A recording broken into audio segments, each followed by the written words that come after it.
Juan Kapitulo 6, versikulo 35. Si Jesus miingon kanila, "Ako mao ang pan nga naghatag sa kinabuhi. Ang muari kanako dili nagayod gutomon, ug ang mutuo kanako dili nagayod uhawon." Pan sa kinabuhi.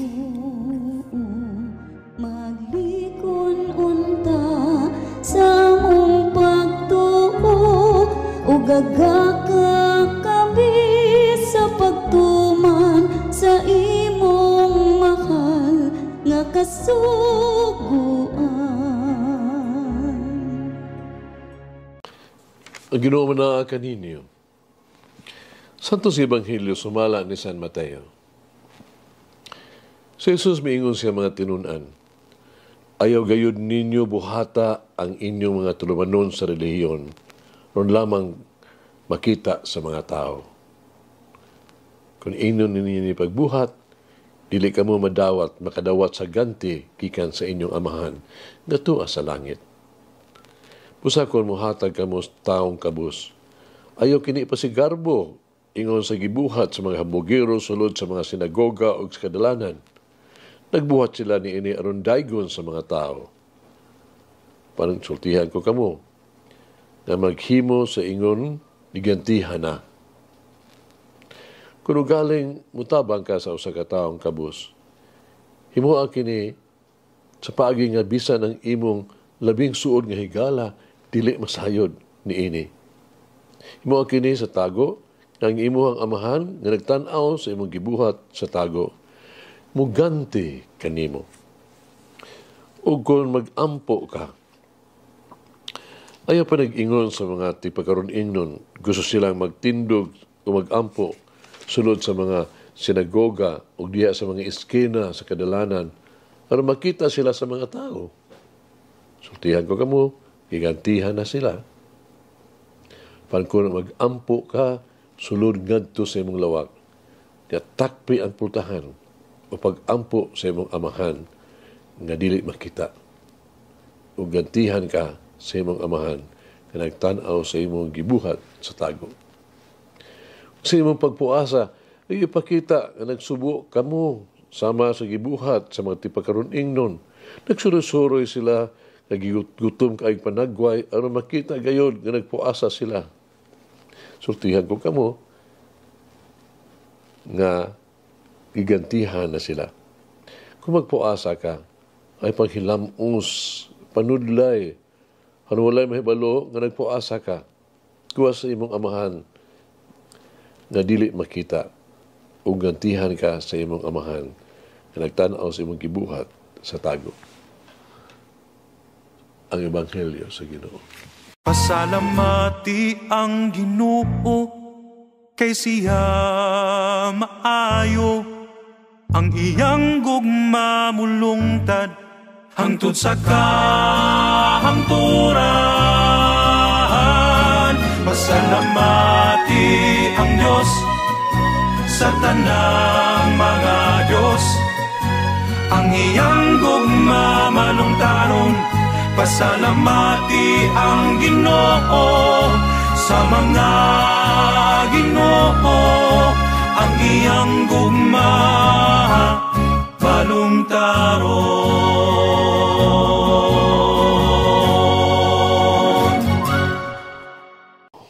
Kwaresma na. Ug karon ang muaw ang ituog Miyerkules sa Badles. Din kita ang tanan, no? Kaya kita mga Kristiyanos sa itong pagsimba o niya, dihugan ta sa itong agtang sa krus. O makadung ta sa mga pulong, itawag to, ikaw tao, abog, isabo ikaw pa, pauli. O di ba kaha, itawag to, gingon lang, inusulo imong sala, og tuon na sa pulong sa Diyos. Kuning adlaw mga igsoon sa itong pagsugod sa tawag sa Kwaresma na pagkarong adlaw kita giauhag nga kita magpretensya, magpuasa, no? Magpuasa likay sa pagkarne o likay sa sobra nga pagkaon. Mabitaw ato kining pamalandungan, no? Hinumdum ko sa usa nga naghiskot bahin sa pagpuasa ngadto sa usa ka grupo sa mga tao nga mga kabus. Sa kalit, ako naamguhan, naalang yun kanila ba? Ang pagpuasa, usa ka buta nga, kanon nilang gibuhat, ordinaryo para nila. Mga kabus, kung sila, siging puasa. Para kanila ang kwarisma, gisaulog nila, adlaw-adlaw. Pagkalahay sa mga tao, nasigutan ni Jesus diha sa Ebanghelyo karon. Ang mga tao, kinahanglan yung maningkamot, karon mailhan sila ang nagpuasa ba? Ang pagpuasa ko, no, magkapalig-on sa spirito. Ang pagdumili sa physical nga mga panginahanglan, makapatinaw, makapatinaw sa tuang espirituhanon nga panglantaw. Din ang tao makaamgo sa iyang kinabuhi, sa kaimportante sa kalagnon mga panginahanglan. Ang mga tao sa medical nga profesyon, nagpanayag usab, ang pagpuasa ano na biyay maayong epekto sa panglawas. No na, diet. Nining adlaw, maayong malandong kita, nini mga masunod nga mga panultion. Dili ba kini ang pagpuasa nga akong gipili, ipangita, sa pagtangtang sa mga higot, sa pagkadaotan, sa pagkatangtang sa mga higot sa yugo, sa paggawas sa mga dinagdaog, dili ba ang pagpaambit, ang imong pan uban sa gigutom, ug dad-a sa imuhang balay ang mga kabus, ug walay puluanan. Ang pagpuasa, dili dayon makasentro sa atong kaugalingon. Dili. Dili sa personal na itong kaayuhan. Yun. Kinigito mong usab sa direkta ngadto sa itong panginahanglan sa mga kabus lipas mga timawa.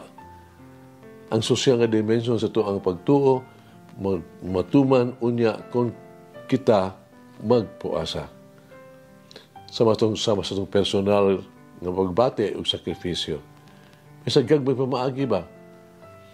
Duyog sa uban, ang mga kalisdanan o mga sakripisyo nga giantos adlaw-adlaw sa mga kabus. In compassion with them. Muna nga ang pagpuasa, mga igsuon, puasa kita sa ito mga sala, haron kita makabuhat og maayo, pagdili sa mga sala, no? Haron to go good works. Lipat sa Ebanghelyo, tama sa isang katao. Muna mag-ampo kita. Ini panahon sa Kwarisma, lipat ka. May gumaong Diyos, di ining panahon na sa Kwarisma. Tabangi kami, nga ipunting ang mga mata sa imuhang anak, si Jesus, ug bukas ang mga kasing-kasing sa pagsunod sa iyang ehemplo. Tabangi kami, tumutubo, mas malig-on pinaagi sa pagkaton sa pag-ingon, dili sa mga sala, ug sa mga kapakyasan. Tabangi kami, sa paggahin og dugang panahon, sa pag-ampo, sa pag-igsulti, ug pagmaminaw kanimo. Tabangi kami, na makita ang mga panginahanglan sa uban, ipaambit kung unsa ang anaa kanamo sa mga kabus, gigutom, ug walay pulianan. Ipangayo namo kini pinaagi ni Kristo among Ginoo. Amen. Mary, be my guide as I prepare for my journey through Lent. Malangin ang Diyos magagahom sa tanan, Amahan, Anak, Espiritu Santo. Amen. May the Lord of the divine mercy bless us all, heal us from all diseases and suffering. Ayun unta niya kita, tanang mga sakit na to sa lawas. Usa kalag, body and soul. In the name of the Father, the Son, and of the Holy Spirit. Jesus, I trust in you. Amen.